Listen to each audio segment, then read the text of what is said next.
இந்த அறிவிப்போல் அன்பத்தருவாள் சின்ன அறிவிப்பும் இன்று சுடுவாள். హలో హాయ్ అందరికీ నమస్తే. చూసే ఉంటారు సిద్ధార్థ్ గారని, చాలా బెస్ట్ యాక్టర్ అండి. ఆయన మూవీస్ని కానీ ఆయన యాక్టింగ్ని కానీ ఎవరు ఎంకరేజ్ చేయడం లేదు. ప్లీజ్ ఆయన మూవీస్ని ఆయన యాక్టింగ్ని ఎంకరేజ్ చేయండి.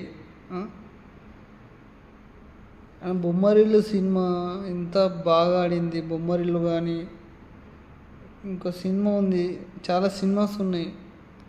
ఆ సినిమాని కొంచెం ఎంకరేజ్ చేయండి ప్లీజ్. చిన్న సినిమా వచ్చింది, చిన్న మూవీ వచ్చింది ఒకటి, దాన్ని కూడా అంత పట్టించుకోవట్లేరు. మన యాక్టర్ మన యాక్టర్ అయినా మన హీరో ఆయనని ఎంకరేజ్ చేయండి ప్లీజ్. అందరినీ ఎంకరేజ్ చేసినట్టు ఆయన ఎంకరేజ్ చేయండి. చిన్న రిక్వెస్ట్.